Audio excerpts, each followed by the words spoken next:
నమస్కారం. సఖీ కార్యక్రమానికి స్వాగతం.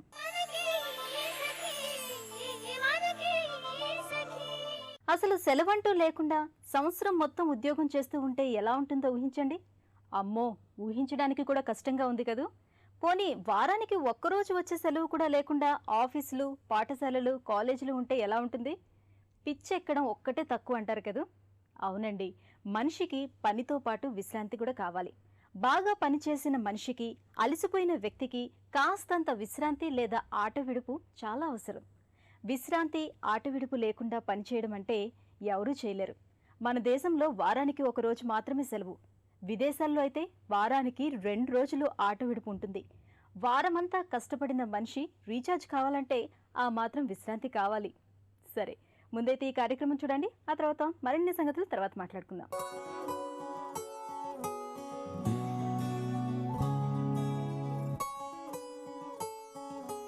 నమస్కారం. మనసుకి ఆనందాన్ని, శరీరానికి ఆరోగ్యాన్నిచ్చే యోగామృతం కార్యక్రమానికి స్వాగతం. ఈరోజు మన యోగామృతం కార్యక్రమంలో ఎస్ఆర్ నగర్లో ఉన్న కైవల్య యోగా సెంటర్లో ఉన్నామండి. మనతో పాటు యోగా ఎక్స్పర్ట్ కిరణ్మయి గారు ఉన్నారు. మరి కిరణ్మయి గారు ఈరోజు యోగాకు సంబంధించి మనకి ఎలాంటి ఆసనాలు నేర్పించబోతున్నారో తెలుసుకుందాం. నమస్కారం కిరణ్మయి గారు. నమస్తే అండి. సో కిరణ్మయి గారు, ఈ రోజు మీరు ఏ ఆసనాలు నేర్పించబోతున్నారో అని సకులందరూ వెయిట్ చేస్తారు.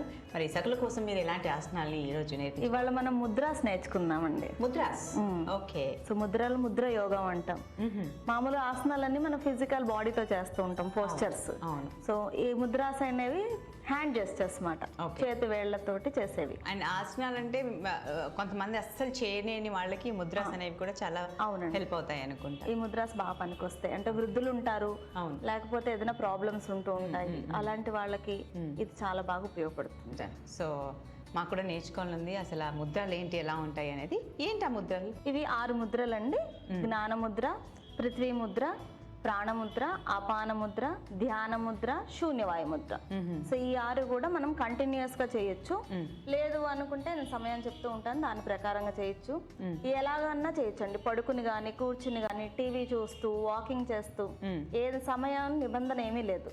మనం ఏ విధంగా ఉన్నప్పటికీ చేయొచ్చు. సో ఆసనాలకేమో మనం తిన్న తర్వాత, తినక ముందు అనేది ఉంటుంది టైం. సో ఈ ముద్రలకు అలా ఏం లేదు. ఓకే, ఎప్పుడైనా చేయొచ్చు, మనకి ఇష్టం. టైం ఎప్పుడు ఉంటే అప్పుడు చేయొచ్చు.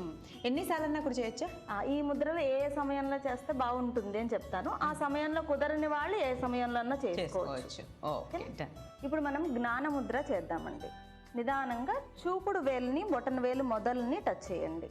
ప్రెస్ చేయని అవసరం లేదు, ఫెదర్ టచ్ చాలు. చక్కగా టచ్ అయితే సరిపోతుంది. మీరు కింద కూర్చోలేకపోతే కుర్చీలో కూర్చుని కూడా చేయండి. నెమ్మదిగా కళ్ళు మూసుకుని శ్వాసని మీద గమనిస్తూ ఉండండి. తులసి చెట్టు ముందు కూర్చుని దీర్ఘ శ్వాస తీసుకొని 21 సార్లు ఓంకారం ఉచ్చరిస్తూ ఈ విధంగా జ్ఞానముద్రలో ఉంటే మెమొరీ బాగా పెరుగుతుంది.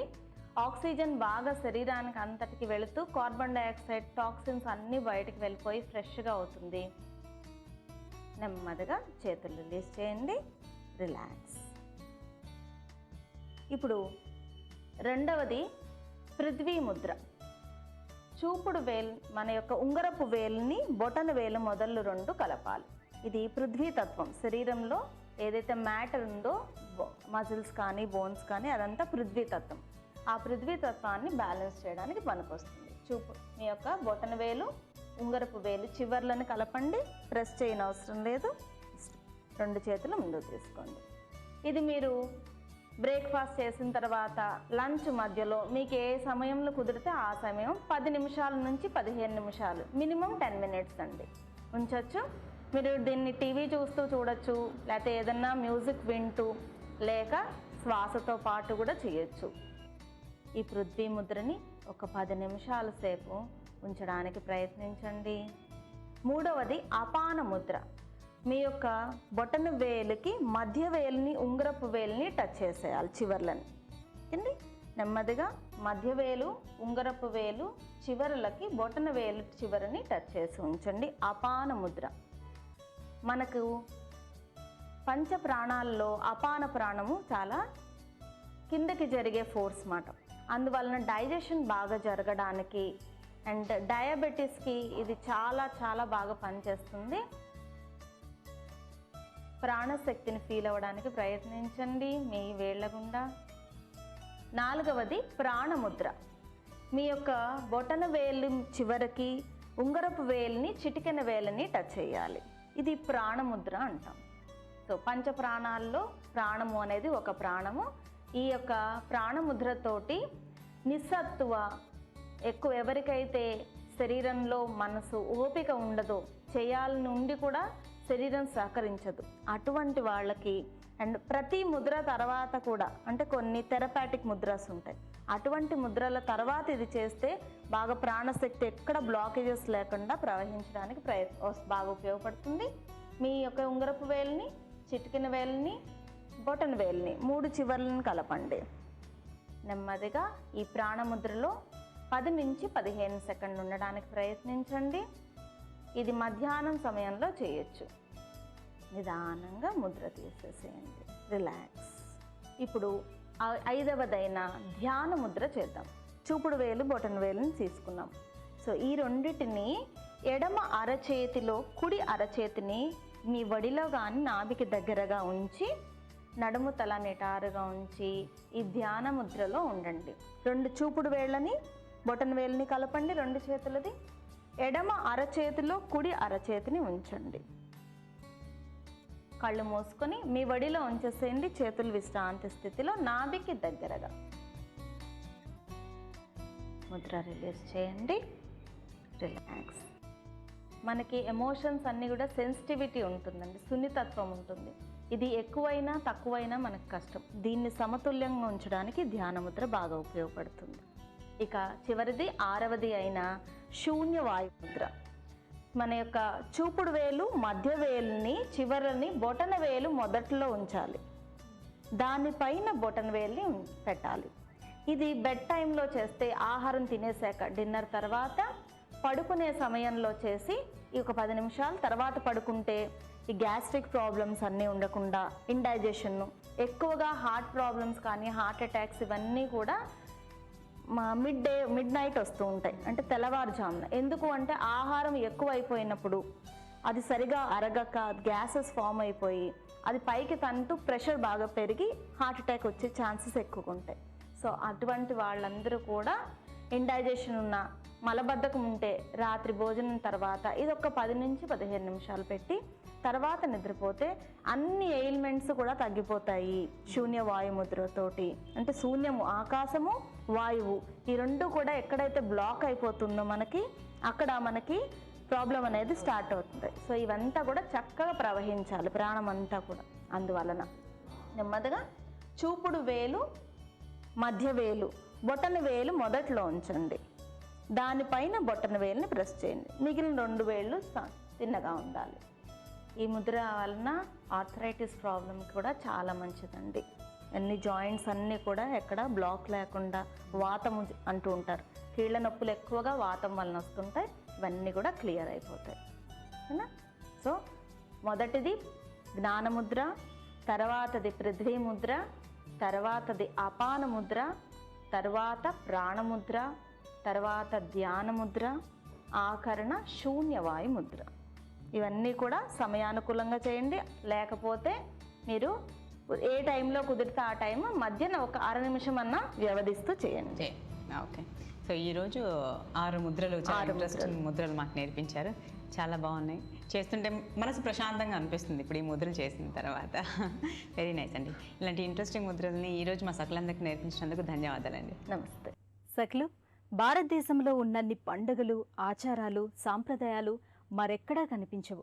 దాదాపు ప్రతి వారంలోనో, నెలలోనో లేదా పక్షం రోజులకో ఏదో ఒక పండుగ లేదా ఆచారంగా చేసుకోవాల్సిన పద్ధతి ఖచ్చితంగా ఉంటుంది.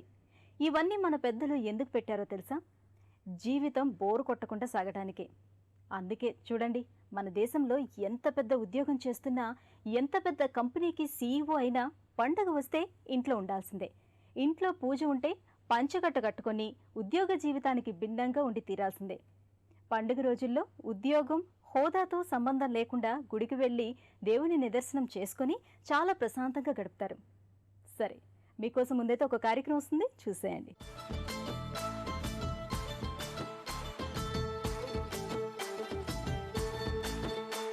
నమస్తే. మాటే మంత్రం కార్యక్రమానికి స్వాగతం. సకలు, ఈరోజు మనతో పాటు ఉన్నారు ప్రముఖ సైకియాట్రిస్ట్ డాక్టర్ దేవికా రాణి గారు.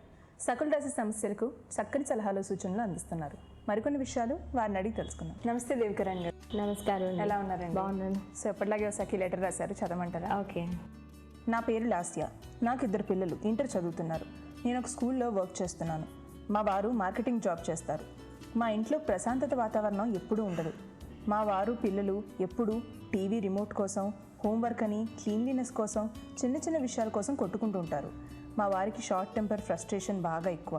మా పిల్లల విషయంలో ఓపిక బాగా తక్కువ. మా ఆయనకి డిసిప్లిన్గా ఉండరు, కానీ వారి పిల్లలకి మాత్రం ఇలా ఉండాలి అలా ఉండాలి అని డిక్టేట్ చేస్తుంటారు. పిల్లలేమో ఆయన్ని స్మోకింగ్, డ్రింకింగ్ చేస్తుంటారని పాయింట్అవుట్ చేస్తారు. చాలా డిప్రెస్డ్గా ఉంటుంది నాకు. వీరి మధ్య ప్రశాంతత కరువవుతుంది. ప్లీజ్ హెల్ప్ మీ అని అడుగుతున్నాను. ఓకే, లాస్య గారు ఇక్కడ రాసిన దాని ప్రకారం ఏంటంటే ఇంట్లో ఒక అనుకూలమైనటువంటి వాతావరణం తను వర్క్ చేసి వచ్చిన తర్వాత ఉండట్లేదు అని. బేసికలీ తల్లిదండ్రులు గమనించాల్సింది ఏంటంటే ఇక్కడ వాళ్ళ హస్బెండ్ కూడా ప్రాబ్లం ఉంది, అతనికి పిల్లలకి పడకపోవడం, ఇద్దరు కూడా వాగ్వాదాలకి దిగడము, దీనివల్ల మొత్తం హోమ్ అట్మాస్ఫియర్ అంతా కూడా అల్లకల్లోలం అయిపోవడం తను డిస్క్రైబ్ చేసినటువంటి సిచ్యువేషన్. ఇక్కడ లాస్య గారు ఇంపార్టెంట్ థింగ్ ఏంటంటే మీ హస్బెండ్ ఫ్రస్ట్రేటెడ్గా ఉన్నారు అంటున్నారు. మార్కెటింగ్ జాబ్ చేయడం వల్ల డెఫినెట్లీ చీకాకులు అనేవి ఉంటాయి. ప్రతి ఛాలెంజింగ్ జాబ్లోనూ ఆ చీకాకులు అనేవి ఉంటాయి. కానీ దాన్ని వేరే వాళ్ళ మీద డిస్ప్లేస్ చేయడం అనేది కరెక్ట్ అయినటువంటి పద్ధతి కాదు.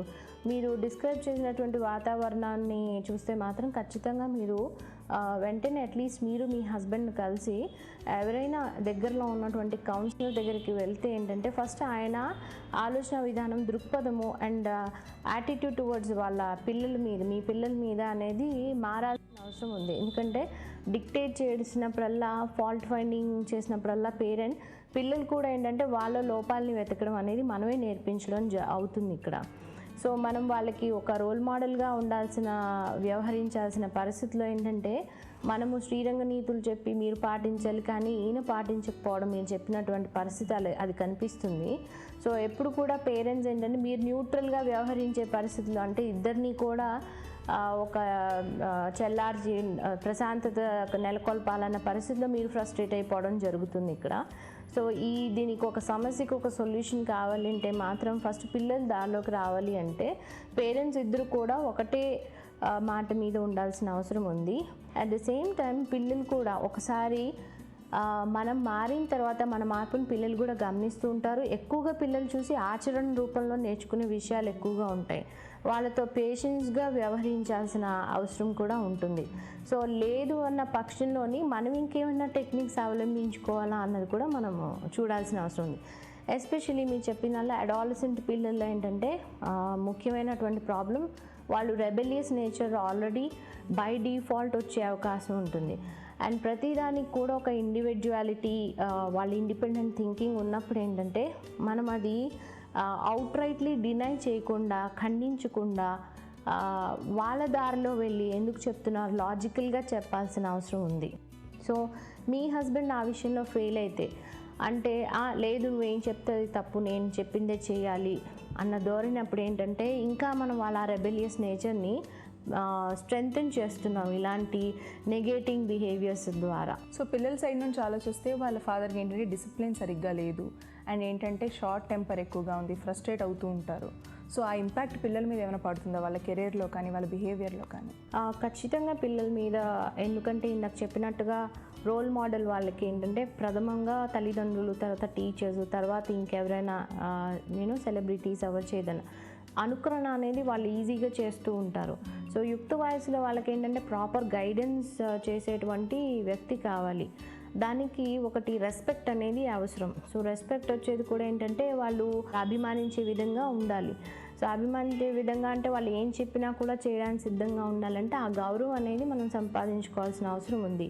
అండ్ దానిలో ఎంతో కొంత డిఫెక్ట్స్ ఉన్నా కూడా కోర్ ఏవైతే పర్సనాలిటీ ఫ్యాక్టర్స్ అంటే మెయిన్లీ ఏంటంటే ఒక వ్యక్తిత్వ పరంగా ఒక మంచి వ్యక్తి, ఆర్థికంగా ఎంత ఆర్జిస్తారు అన్నది పక్కన పెడితే, కానీ ఆ ట్రేట్స్ ఏవి కూడా పిల్లలు లేనప్పుడు ఏంటంటే ఒకటి వాళ్ళు కూడా ఇలానే తయారయ్యే అవకాశం ఉంటుంది. అంటే వాళ్ళకు కూడా ఫ్రస్ట్రేషన్ టాలరెన్స్ లెవెల్ చాలా తక్కువగా ఉండడము, and at the same time patience, ఓపిక, సహనం అనేది లేకపోవడం, లేనప్పుడు కూడా వాళ్ళు ఇమీడియట్గా రియాక్ట్ అవ్వడం. ఇంకోటి, ఎప్పుడు కూడా తండ్రి వస్తున్నాడు అంటే ఇలాంటి సందర్భాల్లో ఇలాంటి పేరెంట్స్ ఉన్నప్పుడు ఏంటంటే తండ్రి వస్తున్నాడు అంటే వాళ్ళు ఇంకా ఎక్కువగా టీకాకు ముందుగానే పర్సీవ్ చేసేస్తారు ఇలా ఉంటుంది అని. వాళ్ళు రాగానే హీ స్టార్ట్స్ మన మీద అరుస్తారు, డిస్ప్లేస్ చేస్తారు, ఫ్రస్ట్రేట్ అయిపోతారు, మనకి ఏదో చిన్న లోపాలని చూపెడతారు. లైక్ తను చెప్పిన విధంగా ఇదేంటి ఇక్కడ ఉంది, క్లీన్గా లేదేంటి అంటే అన్నిటికీ కూడా మేమే తప్పు అన్నట్టుగా కారణంగా మాట్లాడడము. లేకపోతే ఇంకొంతమంది తల్లిదండ్రులు కూడా సడన్గా రాగానే పిల్లలు టీవీ చూస్తుంటే వెంటనే ఆఫ్ చేస్తారు. అంటే హోంవర్క్ చేసావా, లేకపోతే ఉన్నాయా, ఈరోజు ఏమైంది అంటే ఆ జనరల్ కాన్వర్సేషన్ కూడా లేకుండా ఒక డిక్టేటర్గా బిహేవ్ చేయడం వల్ల ఏమవుతుందంటే వాళ్ళు ఖచ్చితంగా అంటే మంచి చెడు అన్నది పక్కన పెట్టేసేసి ఎలాగే ఈయన ఇరిటేట్ చేయాలి, ఎలాగే ఈయనని ప్రేరేపించాలి అన్న విధంగా కూడా వీళ్ళ బిహేవియర్ తయారవుతుంది. సో అల్టిమేట్లీ లూజ్ ఏమవుతుందంటే మొత్తం కుటుంబం అంతా కూడా ఒక డిస్ఫంక్షనల్ ఫ్యామిలీగా తయారవుతుంది. అంటే ఒక గాడి తప్పినటువంటి పరిస్థితిలోని కుటుంబం అంతా కూడా చేరుకుంటుంది. అప్పుడు ఏమవుతుందంటే అందరూ కూడా మానసికంగా ఎఫెక్ట్ అవ్వడము, పిల్లలు కూడా ఏది కూడా వినకపోవడము. సో ఆ వినకపోవడమే కాకుండా వీళ్ళు చెప్పిన దానికి ఖచ్చితంగా విభిన్నంగానే ప్రవర్తించాలి అనే దీనిలోని వాళ్ళు కండిషన్ అయిపోయే అవకాశం ఉంటుంది. ఇవన్నీ కూడా ఏంటంటే ఫ్యామిలీకి డెఫినెట్లీ ఒక నెగటివ్ ఆస్పెక్ట్ అవుతుంది అండ్ చిన్న భిన్నం అయిపోయే అవకాశం కూడా ఉంటుంది. సో ఈ టాలరెన్స్ అంటే దీన్ని సహించి పట్టించుకున్నంత వరకు కూడా ఇప్పుడు లాసీ గారు ఆల్మోస్ట్ ప్రశాంతత లేదు, నాకు ఇరిటేషన్ వస్తుంది. సో ఇలాంటి వాళ్ళు ఏంటంటే డిప్రెషన్ లేకపోతే దేనిలోనే వెళ్ళిపోవడము, మానసిక సమస్యలకు గురయ్యే అవకాశాలు కూడా ఎక్కువగా ఉంటాయి. సో ఆ ప్రేమ అభిమానం అనేది క్రమేణా కూడా అడుగంటుకుపోతుంది ఇలాంటి కుటుంబాల్లో. సో ఇవన్నీ కూడా జాగ్రత్తగా వ్యవహరించాల్సిన అవసరం ఉంది. పేరెంట్స్ ఎస్పెషలీ పిల్లలు ట్రాక్లోకి రావాలి అంటే పేరెంట్స్ కొద్దిగైనా కూడా ఆ రోల్ మోడల్ వ్యవహారం అంటే అందరూ పద్ధతిగా ఉన్నటువంటి పేరెంట్స్ పిల్లలు కరెక్ట్గా ఉంటారని చెప్పారు. కాకపోతే ఇక్కడ ముఖ్య కారణమే పేరెంటింగ్లో లోపం కనిపిస్తుంది. కాబట్టి దీన్ని సరిదిద్దుకుంటే మిగతా కారణాల మీద మనకి పట్టు అనేది ఉంటుంది. మరి ఈ సఖీ రాసిన సమస్యకు గాను చక్కని సలహాలు సూచనలు అందించారు. ధన్యవాదాలండి. నమస్కారం. మారిన ప్రస్తుత పరిస్థితుల్లో భారతీయ జీవన శైలిలో కూడా అనేక మార్పులు వస్తున్నాయండి. వేగంగా పరిగెడుతున్న ప్రపంచాన్ని అందుకోవటానికి చాలామంది తీవ్రంగా శ్రమిస్తున్నారు. కళ్ల ముందు కనిపిస్తున్న విలాసాలు అందుకోవటానికి తాపత్రయపడుతున్నారు. ఆ క్రమంలో చిన్న చిన్న సంతోషాలు, సరదాలను కూడా త్యాగం చేస్తున్నారు. తీరిగ్గా కాసేపు కూర్చోవటానికి కూడా ఇష్టపడకుండా ఆ సమయాన్ని కూడా ఆర్థిక శక్తిగా ఎలా మారుద్దామా అన్నట్టు ఆలోచిస్తున్నారు. సెలవుల్లో సరదాగా గడపడానికి విహారయాత్రలు కూడా వృధా ఖర్చుల కింద జమకట్టేస్తున్నారు. ఆ సమయంలో పనిచేస్తే వచ్చే డబ్బు గురించే ఆలోచించేవారు పెరుగుతున్నారు. సరే, ముందైతే ఈ కార్యక్రమం చూడండి. ఆ తర్వాత మరిన్ని విషయాలు తర్వాత మాట్లాడుకుందాం.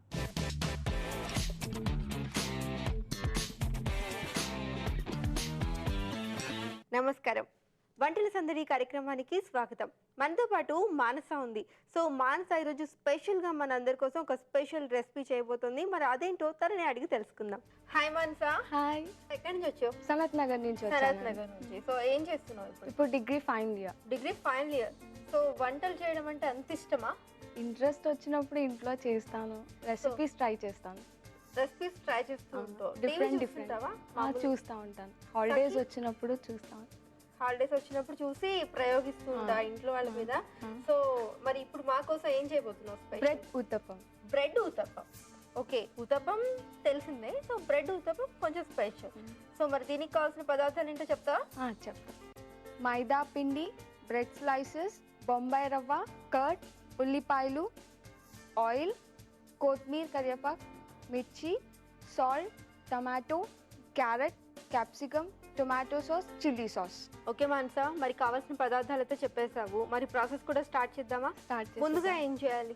ముందుగా బాంబే రవ్వ, బ్రెడ్ స్లైసెస్, మైదా, కర్డ్, వాటర్ అది మిక్సీలో వేసి మెత్తగా గ్రైండ్ చేయాలి. ఓకే, అంటే బ్రెడ్, మైదా పిండి, కర్డ్, బొంబాయి రవ్వ. బొంబాయి రవ్వ. సో ఆల్రెడీ ముందుగానే ప్రిపేర్ చేసి పెట్టేసాను. ఓకే, ఇలా వచ్చేస్తుంది. ఇలా వచ్చేస్తుంది. చూసారు కదండి, మైదా అలాగే బొంబాయి రవ్వ, కర్డ్ అండ్ బ్రెడ్ స్లైసెస్ ఈ 4 కూడా కొంచెం వాటర్ యాడ్ చేసి మిక్సీలో వేసి మెత్తగా గ్రైండ్ చేస్తే మనకి ఇలా తయారవుతుంది. సో బ్రెడ్ ఉతప్పం కదా, కొంచెం స్పెషల్ పిండి అనమాట. Okay, capsicum half cup, capsicum అయితే వేసుకున్నాం. మరి నెక్స్ట్ ఏంటి? ఇప్పుడు హాఫ్ కప్ ఆనియన్స్ వేసుకోవాలి. Okay, half cup. అవి కూడా చాలా చిన్న చిన్నగా కట్ చేసుకోవాలి. క్యారెట్ తురుము, నెక్స్ట్ హాఫ్ కప్ టమాటో, ఇవి కూడా చిన్నగా కట్ చేసుకోవాలి. మిర్చి, కొత్తిమీర, కరివేపాకు, ఇది కూడా సన్నగా కట్ చేసుకొని పెట్టుకోవాలి.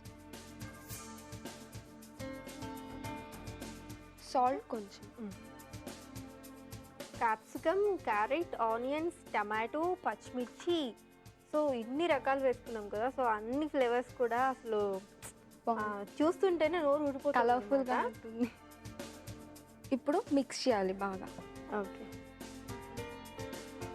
కొన్ని వాటర్, అంటే కొంచెం పలుచగా కలుపుకోవాలా?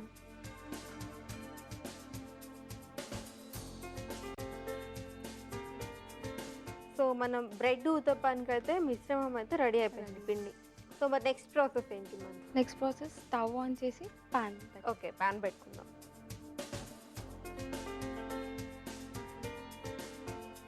ఇప్పుడు ఆయిల్ పాన్ మీద వేసుకోవాలి, స్ప్రెడ్ చేసుకోవాలి. ముందుగా రెడీ చేసుకున్న బ్యాటర్ ఇప్పుడు ఉత్తప్పంలా వేసుకోవాలి. Okay,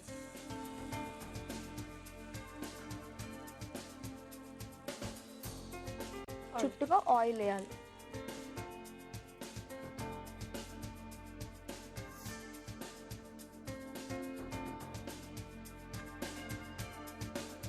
serving bowl. ఒక ఉత్తప్పం అయితే రెడీ అయిపోయింది. సో మరి నెక్స్ట్ కూడా మనకి ఎన్ని ఉత్తప్పాలు సేమ్ కావాలంటే ప్రాసెస్, ఎన్ని ఉత్తప్పం కావాలంటే అన్ని వేసేసుకో.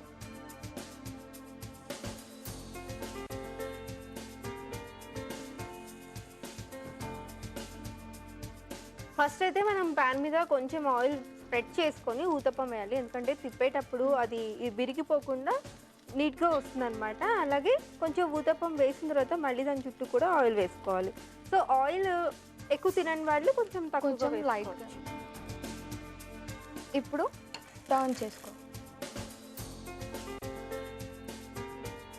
ఓకే, మరి రెడీ అయిపోయిందా? ఇప్పుడు రెడీ అయిపోయింది.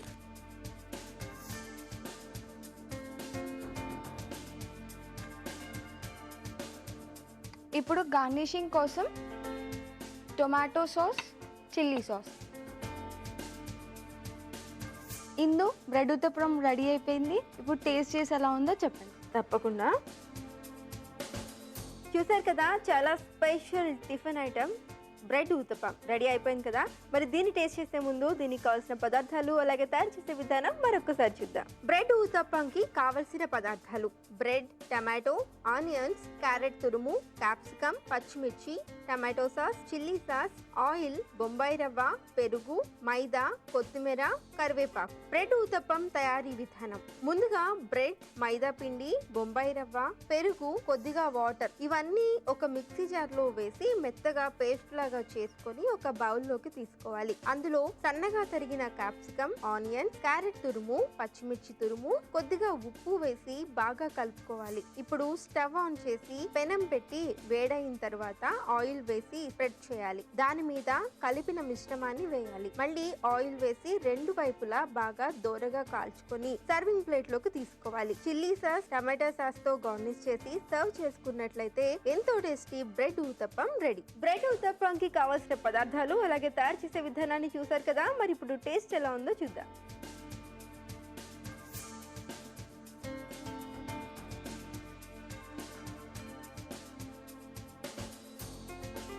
మనసా చాలా బాగుంది. మామూలుగా రెగ్యులర్ టిఫిన్స్ కంటే కూడా ఇది మనకి టమాటా, క్యాప్సికమ్ ఇవన్నీ వేసావు కదా, చాలా స్పెషల్గా ఉంది. తినేటప్పుడు కూడా ఆ ఫ్లేవర్స్ మనకి పుల్ల పుల్లగా, కారం కారంగా తగులుతుంది. చాలా వెరైటీగా ఉంది. సో అందరూ కూడా ట్రై చేయొచ్చు. సో మీ ఇంట్లో వాళ్ళు బాగుంది అని చెప్పారు కదా, నేను నిజంగానే చాలా బాగుంది. Thank you. సో మరి ఇంత స్పెషల్ రెసిపీని మాకు పరిచయం చేసినందుకు ప్రజ్ఞ సారీస్ దిల్సుఖ్ నగర్ కుక్కట్పల్లి వారి గిఫ్ట్ వచ్చారు. Thank you. సకలు చూసారు కదా మానస చేసిన బ్రెడ్ ఉత్తపంని. మరి మీకు కూడా ఇలాంటి కొత్త కొత్త రెసిపీస్ తెలిసినట్లయితే మీరు కూడా వంటల సందడి కార్యక్రమాల్లో పాల్గొనొచ్చు. మరి మాకు కాల్ చేయవలసిన నెంబర్ 04023556540. మరి వెంటనే కాల్ చేసి మీరు కూడా వంటల సందడి కార్యక్రమాల్లో పాల్గొనండి. ఇదే వాటి వంటల సందడి కార్యక్రమం. రేపటి వంటల సందడి కార్యక్రమాల్లో మరిన్ని పసందైన వంటలతో మళ్ళీ కలుసుకుందాం. అంతవరకు సెలవు. నమస్కారం. ప్రపంచంలో ఏ దేశంలో ప్రజలైనా పనితో పాటు సంతోషంగా గడపటానికి చాలా ప్రాధాన్యత ఇస్తారు. పాశ్చాత్య దేశాల్లో వారానికి 5 రోజుల పని, మిగతా 2 రోజుల్లో సరదాలు, సంతోషాలు, విహారయాత్రలంటూ ఆట విడుపు పొందుతారు. అందుకు పూర్తి భిన్నంగా మన దేశంలో ఆట విడుపు అన్నది మన సంస్కృతి సాంప్రదాయాల్లో మిళితమై ఉంది. నేడు చాలామంది పాశ్చాత్య దేశాల ప్రభావంలో పడి మన సంస్కృతిని నిర్లక్ష్యం చేస్తున్నారు. ఒకప్పుడు సెలవు దినాల్లో ఇల్లు, భార్య పిల్లలతో ఇతరత్ర ఆటపాటలతో సరదాగా గడిపేవారు. గ్రామీణ ప్రాంతాల్లో కూడా రైతులు పగలంతా శ్రమించి రాత్రి పూట కబుర్లు చెప్పుకుంటూ సేద తీరేవారు. అటవీ ప్రాంతాల్లో జీవించే ప్రజలైతే ఆటపాటలతో పడిన శ్రమంతా మర్చిపోతారు. పని విశ్రాంతి, ఆట విడుపు అనేది మన సంస్కృతిలో ఒక భాగం. కానీ నేడు పోటీ ప్రపంచంలో పోటీ పడే క్రమంలో సరదాలు, సంతోషాలు కొంచెం తగ్గించారు. సరే, ముందైతే ఈ కార్యక్రమం చూసేయండి, ఆ తర్వాత మరిన్ని విషయాలు మాట్లాడుకుందాం.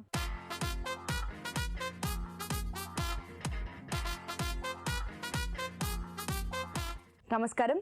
సఖీ ఫ్యాషన్ కార్యక్రమానికి స్వాగతం. ఇవాల్టి సఖీ ఫ్యాషన్ ఎక్కడికి వచ్చేసిందో తెలుసా అండి? శ్రీనగర్ కాలనీలో ఉన్న విజయ్ బ్రదర్ హ్యాండ్లూమ్స్కి.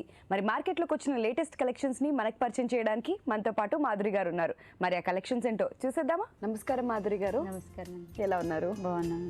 ఓకే, వాళ్ళ మార్కెట్లోకి వచ్చిన లేటెస్ట్ కలెక్షన్స్ని మా సఖులకి ఏం పరిచయం చేస్తున్నారు? ఇప్పుడు వచ్చేసి లేటెస్ట్ కలెక్షన్ ఏంటంటే డిజైనర్ శారీస్లోనే వెరైటీస్ చూపించబోతున్నాం. డిజైనర్ ఓకే అండి, చూద్దామా? ఓకేనండి. ఫస్ట్ శారీ వచ్చేసి మనకి డిజైనర్ వేర్లో ప్యూర్ షిఫాన్ అనమాట.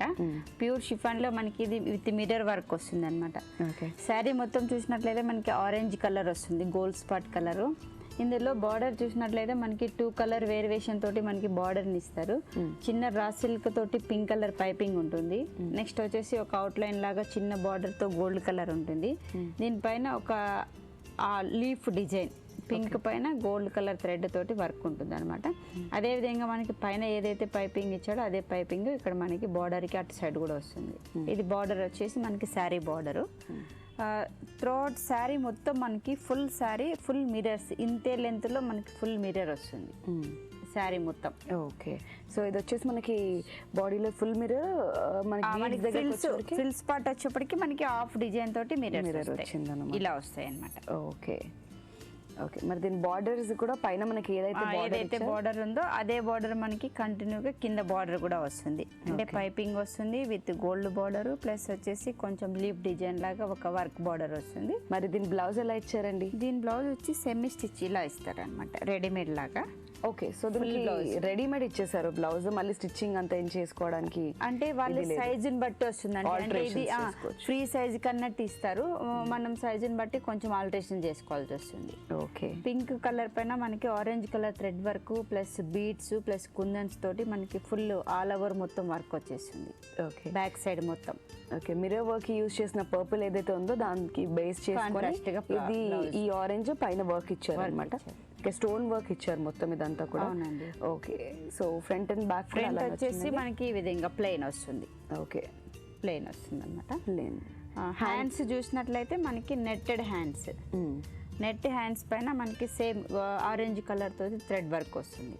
ఓకే, మనకి కంటిన్యూగా హ్యాండ్స్కి బార్డర్ లాగా కనిపించడానికి మనం శారీ బార్డర్ ఏదైతే ఉందో అదే బార్డర్ని ఇక్కడ మనకి హ్యాండ్స్కి యూజ్ చేస్తారు. ఓకే, చాలా చక్కగా ఉందండి శారీ మొత్తం కూడా. ఏంటంటే యంగ్స్టర్స్ వేసుకోవడానికి చాలా బాగుంటుంది. పార్టీ వేర్కి అయితే చాలా బాగా అనిపిస్తుంది. నైట్ టైం పార్టీస్ కి కూడా చాలా బాగుంటుంది.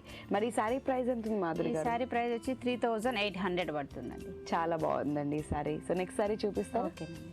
నెక్స్ట్ శారీ వచ్చేసి మనకి షేడెడ్ అనమాట. ఇప్పుడు మార్కెట్లో లేటెస్ట్ ఏంటంటే షేడెడ్ శారీస్కి డిఫరెంట్ బ్లౌజులు వేసుకోవడం, షేడెడ్ వాటికి కొంచెం కాంట్రాస్ట్ వేసుకోవడం అలా బాగా నడుస్తుంది అనమాట. ఈ శారీ చూసినట్లయితే మనకి blue and green colour combination వస్తుంది. టోటల్ శారీ మనకి మల్టీ కలర్ లాగా కనిపిస్తుంది అనమాట. మిడిల్ పార్ట్ చూసినట్లయితే క్రేప్ మీద మనకి ఎంబోస్ డిజైన్ లాగా ఒక ట్రయాంగిల్ డిజైన్ ఇచ్చారు. ఇక్కడ సెల్ఫ్ డిజైన్ కనిపిస్తుంది. ఇందులో వచ్చేసి మళ్ళీ గోల్డ్ కలర్ తోటి ఒక డైమండ్ షేప్లో ఒక బుటాన్ యూజ్ చేశారు అనమాట. శారీ మొత్తం మనకి టోటల్ ఇదే విధంగా వస్తుంది. ఈ పైన బార్డర్ చూసినట్లయితే మనకి సేమ్ మనకి ఇంతకు ముందు శారీస్కి ఏంటంటే గోల్డ్ కడ్డీ బార్డర్ ఇచ్చేవాళ్ళు, అలా కాకుండా కొంచెం డిఫరెంట్గా ఉండడానికి ఇక్కడ వచ్చేసి చిన్న చిన్న జిగ్జాగ్ డిజైన్లో ఒక బార్డర్ని యూజ్ చేశారు. నెక్స్ట్ బార్డర్లో వచ్చేసి కొంచెం డిఫరెంట్ డిజైన్ లాగా యూజ్ చేశారు అనమాట. ఈ గోల్డ్ కలర్ తోటి మనకి బార్డర్ వస్తుంది. శారీ మొత్తం మనకి 2 colour combination, blue and green colour combination okay ఇలా వస్తుంది. ఆల్రైట్. మరి పళ్ళు ఎలా ఇచ్చారండి? సేమ్ కాంట్రాస్ట్ కలర్ కాంబినేషన్ లో ఇచ్చారా లేదంటే ఇంకా కాంట్రాస్టే ఉంటుందండి. షేడెడ్ శారీ కాబట్టి పళ్ళు కూడా మనకి ఏంటంటే కాంట్రాస్ట్ గా ఇలా రిచ్ పళ్ళుగా కనపడడానికి గోల్డ్ కలర్ తోటి యూజ్ చేసి హెవీ వర్క్ పళ్ళు ఇచ్చారు. ఓకే. ఈ సారీ స్పెషాలిటీ ఏంటంటే మొత్తం చాలా లైట్ వెయిట్ ఉంటుంది, కంఫర్టబుల్ గా ఉంటుంది. మెటీరియల్ చూడడానికి అట్రాక్టివ్ గా ఉంది, లైట్ వెయిట్ కూడా. ఓకే. ఈ పళ్ళు పాటు చూసినట్లయితే మనకి బార్డర్లో ఏదైతే మనకి యూజ్ చేశారో డిజైన్స్, అదే డిజైన్ని కొంచెం బిగ్ డిజైన్ లాగా పళ్ళుని యూజ్ చేశారు అనమాట. గ్రాండ్గా కనపడటానికి జరీతోటి, ఫుల్ జరీతోటి. ఓకే. మరి బ్లౌజ్ ఎలా వచ్చిందండి? బ్లౌజ్ వచ్చేసి కాంట్రాస్ట్ బ్లౌజ్. అక్కడ కూడా కాంట్రాస్ట్ కలర్ తీసుకున్నారు. ఓకే. ఇది బ్లౌజ్, ఇది బ్లూ కలర్ వస్తుంది అనమాట. ఓకే. సో ఒకవేళ హ్యాండ్స్కి అక్కడ వాడుకోవచ్చు అంటే గ్రీన్ కూడా యూజ్ చేసుకోవచ్చు అనమాట. చాలా బాగుందండి, చాలా చాలా డిఫరెంట్గా ఉంది అసలు ఈ సారీ. ఈ షేడ్ ఏంటంటే మనం కట్టినప్పుడు ఫ్రిల్స్ లో 2 కలర్ డిజైన్ కనిపిస్తుంది, ఫ్రిల్స్ అప్పుడు బాగుంటుందండి. ఓకే. సో చాలా డిఫరెంట్గా ఉంది, ఎందుకంటే ఈ కలర్ కాంబినేషన్ చాలా రేర్ ఉంటుంది, blue and green colour combination. మరి దీని ప్రైస్ ఎంత ఉంది మాధురి గారు? ప్రైస్ వచ్చి మనకి 2200 పడుతుంది. 2200. బాగుందండి. మరి నెక్స్ట్ సారీ చూపిస్తారు? నెక్స్ట్ శారీ వచ్చేసి మనకి లైట్ కలర్ అనమాట. లైట్ కలర్ కి డార్క్ కలర్ కాంబినేషన్ తోటి హాఫ్ అండ్ హాఫ్ స్టైల్. అంటే హాఫ్ అండ్ హాఫ్ అంటే ఫ్రిల్స్ ఒక పార్ట్, షోల్డర్ ఒక పార్ట్ కాకుండా మనకి ఇలా బార్డర్ టైప్ అనమాట. ఇది వచ్చేసి మనకి లైట్ బేజ్ కలర్ వస్తుంది, దీని వచ్చేసి light brown colour combination, 2 colour combination వస్తుంది. ఈ శారీకి వచ్చేసి బార్డర్ చూసినట్లయితే మనకి లైట్ కలర్ కి డార్క్ కాంబినేషన్ ఉండడానికి మనం ఇక్కడ వచ్చేసి రెడ్ కలర్ రా సిల్క్ తోరికి ఒక పైపింగ్ ని యూజ్ చేసాము. నెక్స్ట్ వచ్చేసి గోల్డ్ కలర్ లో కూడా కొంచెం సెల్ఫ్ డిజైన్ ఉంటుంది. ఇది బార్డర్, ఈ బార్డర్ చూసినట్లయితే మనకి గోల్డ్ సెల్ఫ్ బార్డర్ ఒకటి, పైపింగ్ ఒకటి వస్తుంది. ఓకే. సో పైన పార్ట్ లైట్ కలర్ వస్తుంది, మిడిల్ పార్ట్ చూసినట్లయితే మనకి లైట్ డార్క్ బ్రౌన్ కలర్ మిడిల్లో. నెక్స్ట్ దీని బార్డర్ అయితే కింద పార్ట్ చూసినట్లయితే కొంచెం డిఫరెంట్ గా ఉంటుంది బార్డర్. రెడ్ నెట్ లాగా ఇచ్చారు. నెట్ పైన వచ్చేసి మనకి ఫుల్ థ్రెడ్ వర్క్ తోటి ఇక్కడ మనకి బార్డర్ ని యూజ్ చేశారు. ఇందులో కూడా ఏంటంటే full thread work plus kundan work చేశారు అక్కడక్కడ. అంటే కొంచెం బార్డర్ హైలైట్ గా కనపడడానికి కుందన్స్ ని యూజ్ చేశారు. నెక్స్ట్ వచ్చి పైన ఏ విధంగా మనం బార్డర్ అయితే యూజ్ చేస్తున్నామో అదే బార్డర్ మనకి ఇక్కడ శారీలో కూడా వస్తుంది అనమాట బార్డర్. ఓకే. చాలా బాగుందండి. సో యాక్చువల్ గా ఇది డిఫరెంట్ కలర్ కాంబినేషన్ కూడా చాలా బాగుంటుంది. ఈ కలర్స్ రేర్ గా దొరుకుతాయి కూడా. మరి దీని పళ్ళు ఎలా వచ్చింది? పళ్ళు వచ్చేసి కంటిన్యూషన్ పళ్ళునండి, ఇలానే ఉంటుంది బార్డర్. ఇది పట్టుకో. సేమ్ మనకి 2 సైడ్ ఏ విధంగా బార్డర్ అయితే ఉందో అదే బార్డర్ ని మనకి పళ్ళులో కంటిన్యూ చేశారనమాట. ఓకే. సో సేమ్ ఇక్కడ ఏమీ డిఫరెన్స్, బార్డర్ మనకి ఎండింగ్ లో ఇవ్వడం జరిగింది. మరి దీని బ్లౌజ్ ఎలా ఉంది మాధురి గారు? దీని బ్లౌజ్ ఇలా వస్తుంది. బ్లౌజ్ చూసినట్లయితే 2 కలర్ కాంబినేషన్ ఇస్తారు. సేమ్ అదే విధంగా మనకి బార్డర్ వస్తుంది హ్యాండ్స్ కి. ఓకే. పైపింగ్ ఇచ్చేసి గోల్డ్ కలర్ బార్డర్. ఓకే. కొంచెం హెవీగా కావాలి అనుకుంటే రెడ్ కలర్ కాంట్రాస్ట్ బ్లౌజ్ కూడా వేసుకోవచ్చు, బాగుంటుంది కదండి. ఈ సారీ ప్రైస్ ఎంత ఉంది మాధురి గారు? ఈ సారీ ప్రైస్ వచ్చి 4300 పడుతుందండి. 4300. ఎందుకంటే ఇది మెటీరియల్ ప్యూర్ షిఫాన్ మెటీరియల్ కాబట్టి కొంచెం కాస్ట్ పడుతుంది. ఓకే అండి. చాలా చక్కగా ఉన్నాయి వాళ్ళు మీరు చూపించిన అన్ని సారీస్ కూడా చాలా డిఫరెంట్గా ఉన్నాయి. కొన్ని రెడీమేడ్ బ్లౌజ్తో చూపించారు, కొన్ని డిఫరెంట్ కలర్ కాంబినేషన్స్ కూడా చూపించారండి. ఇంత చక్కటి కలెక్షన్ మా సకులకు పరిచయం చేసినందుకు ధన్యవాదాలు. నమస్కారం. గత 20 ఏళ్ల కాలంలో మన జీవన శైలిలో అనేక మార్పులు స్పష్టంగా కనిపిస్తున్నాయండి. చాలా పండుగలు మొక్కుబడిగా చేసుకుంటున్నాం, పూజలు వ్రతాలను మర్చిపోతున్నాం, గ్రామీణ ఆటపాటలను పాత పద్ధతులుగా కొట్టిపారేస్తున్నాం. జీవితం ఉంది డబ్బు సంపాదించడానికి అన్నట్టుగా క్షణం తీరిక లేకుండా కష్టపడిపోతున్నారు. ప్రపంచ దేశాల్లో ఏ దేశంలో లేనంత ఆట విడుపు మనకుంది. ఉద్యోగంతో పాటు పండుగలు, గుళ్ళు, గోపురాలు, విహారయాత్రలు, వ్రతాలు, ఆటలు, పాటలు ఇవన్నీ కూడా భారతీయుల జీవితంలో భాగమే. ఈ సంస్కృతిలో మహిళలే కీలక పాత్ర పోషిస్తున్నారు. పోటీ ప్రపంచ వేగం నేపథ్యంలో దారి తప్పుతున్న మన సంస్కృతిని తిరిగి కాపాడుకోవాల్సిన అవసరం చాలా కనిపిస్తుంది. అది చాలా వరకు మన మహిళలపై ఆధారపడి ఉందంటాను నేను. మరి మీరేమంటారు? సరే, ఈ కార్యక్రమంపై మీ అభిప్రాయాలను, సూచనలను మాకు రాసి పంపించండి. మా చిరునామా Sakhi, ETV, Ramoji Film City, Hyderabad 501512. మా ఇమెయిల్ ఐడి saki@etv.co.in. మా ఫోన్ నంబర్ 0402355640. ఇదే ఇవాల్టి సఖీ కార్యక్రమం. రేపటి సఖీ కార్యక్రమంలో మళ్ళీ కలుద్దాం. నమస్కారం.